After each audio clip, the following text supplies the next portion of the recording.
कहते हैं कुछ दरवाजे ऐसे होते हैं जिन्हें खुला छोड़ देना चाहिए और कुछ ऐसे जिन्हें खोलने की गलती इंसान अपनी जिंदगी में सिर्फ एक बार करता है। यह कहानी है बिहार के एक छोटे से गांव कुमारपट्टी की, जहां एक पुराना जमींदार हवेली आज भी वीरान खड़ी है। लोग कहते हैं उस हवेली के तहखाने में सदियों से एक अंधेरी कोठरी है और जिसे भी वह कोठरी दिखाई देती है वह कभी पहले जैसा नहीं लौटता। वर्ष 2009, 16 साल का एक लड़का आरव, साहसी, तेज पर थोड़ा जिद्दी। उसके पिता स्कूल के अध्यापक थे और आरव बचपन से ही पुरानी चीजें खोजने का शौकीन था। गांव वाले हमेशा उसे मना करते, अरे आरव, उधर हवेली के पास मत जाना, वहां रात में रोने की आवाजें आती हैं। पर आरव हंस देता। उसे भूत प्रेत की कहानियां बस बुजुर्गों का डर लगता था। हवेली गांव के किनारे थी, बड़ी, टूटी फूटी, पर उसका मुख्य दरवाजा हमेशा अंदर से लॉक रहता था। किसी ने नहीं देखा कि इसे कौन बंद करता है या कौन खोलता है। एक दिन गांव के 4 लड़के आपस में बातें कर रहे थे। अगर किसी ने हवेली के अंदर जाकर तस्वीर खींच ली तो मैं उसे 500 रुपये दूंगा। आरव यह सुनकर हंस पड़ा। बस इतना? मैं आज रात ही जाऊंगा। बाकी लड़के डर गए। पागल मत बन, अंदर क्या है कोई नहीं जानता। पर आरव ने निश्चय कर लिया। उसी रात चांद बादलों के पीछे छिपा हुआ था। पगडंडी पर सिर्फ उसके कदमों की आवाज थी। हवेली के पास पहुंचकर उसने देखा मुख्य दरवाजा आज खुला हुआ था। पहली बार, आज तक कभी नहीं। उसकी रीढ़ में सिहरन दौड़ गई, पर उसने खुद को संभाला। शायद हवा से खुल गया होगा, उसने खुद को समझाया। वह टॉर्च जलाकर अंदर दाखिल हुआ। अंदर घना अंधेरा, दीवारों पर पुरानी पेंटिंग्स थीं जिनके चेहरे मानो उसे घूर रहे हों। जालों से भरी लकड़ी की सीढ़ियां चरमरा रही थीं। हवा बिल्कुल स्थिर, मानो समय रुक गया हो। जैसे ही उसने पहला कदम रखा, टॉर्च हल्के से झपकी, फिर जल गई। आरव ने फोटो लेना शुरू किया, पर तभी उसे लगा कोई उसके पीछे खड़ा है। वह पलटा, टॉर्च गिर गई और कुछ भी नहीं था। उसने राहत की सांस ली, टॉर्च उठाई और आगे बढ़ा। सीढ़ियों के पास उसे एक पुराना लकड़ी का दरवाजा दिखा। दरवाजे के नीचे से ठंडी हवा आ रही थी, मानो भीतर कोई खाली गुफा हो। दरवाजे पर लिखा था, कोठरी तहखाना, प्रवेश वर्जित। आरव मुस्कुराया। बस यही तो सब डरते हैं। उसने दरवाजा धक्का दिया। अंदर का अंधेरा और भी गहरा था, जैसे अंधेरे का भी एक अंधेरा होता है। सीढ़ियां नीचे जा रही थीं, नमी की बदबू, जमीन गीली और कहीं दूर से टप टप टप पानी गिरने की आवाज। उसने पैर आगे बढ़ाया। तहखाने में पहुंचकर उसने देखा बीच में एक बड़ा काला कमरा, लकड़ी का मोटा दरवाजा जिस पर लोहे की 3 बड़ी कुंडियां थीं, सब टूटी हुई। दरवाजे पर पुराने खून के धब्बे और नीचे एक पंक्ति लिखी थी, इसे बंद मत होने देना। आरव को समझ नहीं आया, क्या बंद मत होने देना? दरवाजा, कोठरी या भीतर का कुछ? उसने दरवाजा हल्का सा धक्का दिया। दरवाजा हूं की आवाज करता खुल गया। अंदर सिर्फ अंधेरा, गहरा, बहुत गहरा। टॉर्च की रोशनी जैसे भीतर जाते ही निगल ली गई हो। पर एक चीज दिखी, एक कोना, और वहां एक पुरानी लकड़ी की कुर्सी, उस पर रस्सियां और उन रस्सियों पर सूखा हुआ खून। आरव घबरा गया। कोई पागलपन चलता था यहां, उसने सोचा। तभी उसके पीछे से तहखाने का बड़ा दरवाजा धीरे धीरे खुद ब खुद बंद होने लगा। कच कच कच। आरव चिल्लाया, कोई है? कौन है? लेकिन देर हो चुकी थी। दरवाजा पूरी तरह बंद हो गया और पूरा तहखाना अंधकार में डूब गया। अंधेरे में सिर्फ उसकी सांसों की आवाज थी, धक धक धक। अचानक उसे लगा कोठरी के अंदर से कोई धीरे धीरे चल रहा है।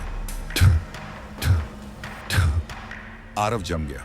उसने टॉर्च जलाने की कोशिश की। टॉर्च बहुत मुश्किल से जली और बस 1 सेकंड उसे दिखाई दिया। कोठरी के अंदर किसी का पैर, नंगे पैर, सड़े हुए, धीरे धीरे बाहर आते हुए। टॉर्च बुझ गई।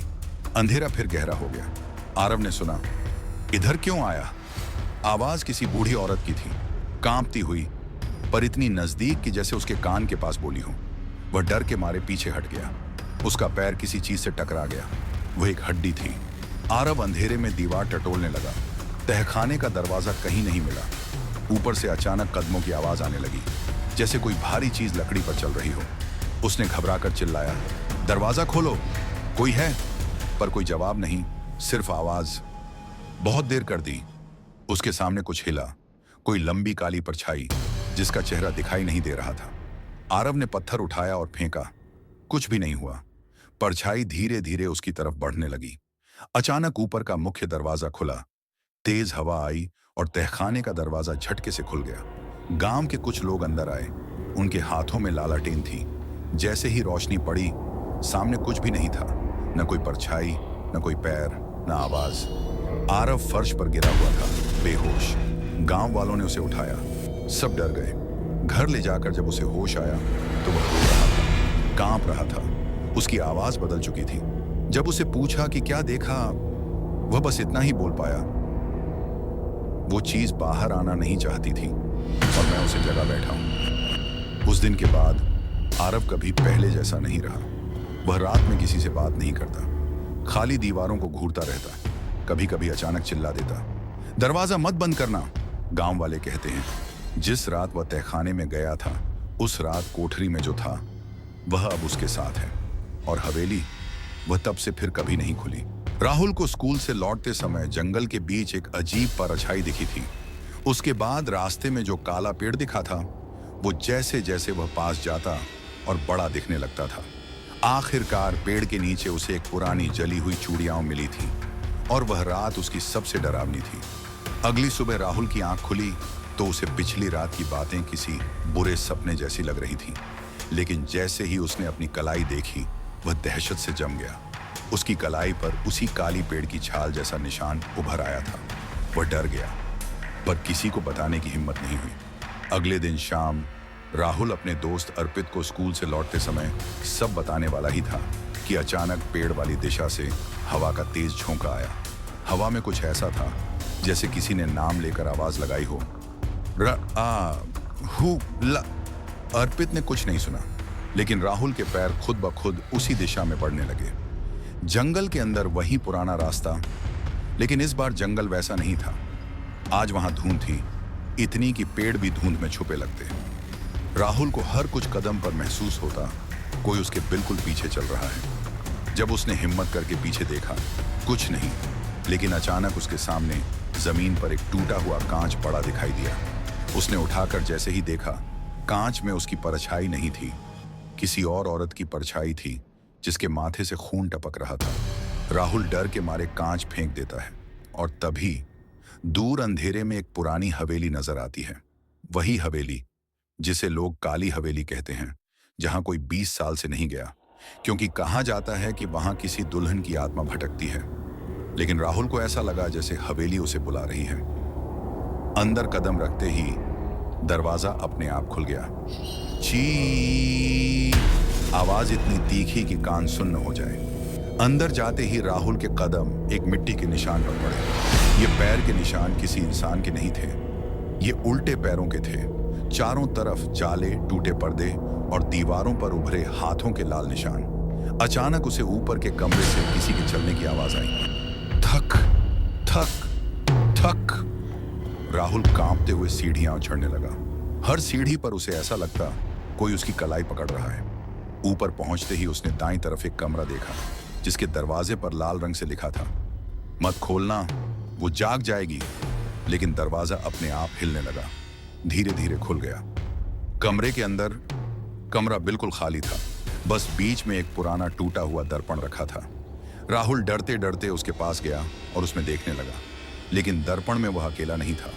उसके पीछे उसी अजीब औरत की परछाई खड़ी थी।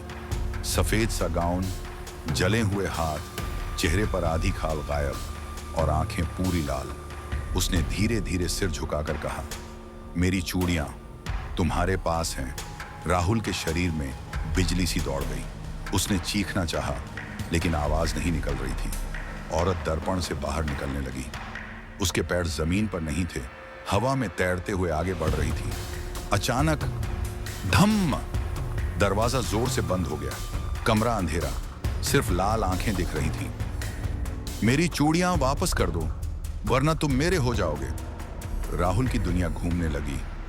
उसको याद आया, वह कल जंगल में उन चूड़ियों को लेकर आया था और घर में छुपा दिया था। औरत जोर से चीखी, एक ऐसी आवाज जो इंसानी नहीं थी। कमरा कांपने लगा, दीवारें टूटने लगी, दर्पण चकनाचूर हो गया। राहुल बेहोश हो गया। जब उसने होश खोला, वह हवेली के बाहर पड़ा था, लेकिन उसकी कलाई पर बना निशान अब फैल चुका था। पूरी बाजू तक काला हो चुका था और इसके बीच एक शब्द उभरा था, वापस आओ। उस रात राहुल बिस्तर पर लेटा था, मगर नींद जैसे गायब हो गई थी।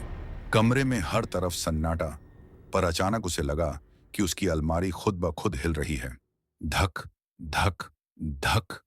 वह डरते हुए उठता है और देखता है अलमारी के दरवाजे थोड़ा खुले हुए हैं, अंदर पूरी अंधेरी।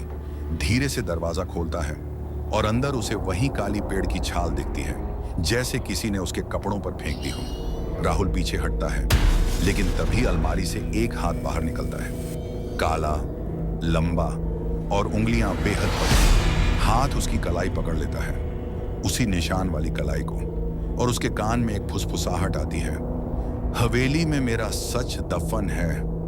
और पलक झपकते ही हाथ गायब। राहुल की कलाई पर बना काला निशान अब लगभग पूरे हाथ में फैल चुका था। उस जगह से जैसे ठंडी हवा निकलती रहती और कभी कभी उसमें से किसी के रोने की आवाज भी आती थी। राहुल ने निश्चय किया कि उसे अब सच जानना ही पड़ेगा, नहीं तो यह निशान एक दिन उसे भी अपने अंदर खींच लेगा। अगली सुबह राहुल सीधे अपनी दादी के कमरे में गया। दादी गांव की पुरानी कहानियां जानती थी। राहुल हिम्मत जुटाकर बोला, दादी, काली हवेली में कौन रहता था? दादी ने अचानक नजरें झुका ली। उनकी आंखों में डर था। कुछ देर चुप रहने के बाद वे बोली, उस हवेली में एक दुल्हन रहती थी, रूहानी। उसके साथ उसकी ही शादी की रात कुछ ऐसा हुआ जो कभी नहीं होना चाहिए था। राहुल ने पूछा, क्या हुआ था दादी? दादी ने कांपते हुए कहा, रूहानी की शादी होने वाली थी। वो चूड़ियां जो तू जंगल में पाए, वो उसकी मौत वाली रात की चूड़ियां थीं। राहुल का खून जम गया। लोग कहते हैं, दादी ने आगे कहा, शादी से एक दिन पहले वो लापता हो गई थी और उसकी लाश कभी नहीं मिली। कुछ कहते हैं वो हवेली में जल गई, कुछ कहते हैं उसे किसी ने मारकर छुपा दिया। और फिर दादी धीरे धीरे बोली, लेकिन एक बात पक्की है, रूहानी की आत्मा अब भी अपनी चूड़ियां ढूंढती फिरती है। राहुल ने उसी शाम फैसला किया, अब वह सच पता लगाएगा। वह अकेला जंगल की तरफ बढ़ा। अंदर आओ, तुम्हें मेरा सच जानना है। दरवाजा खुद खुल गया।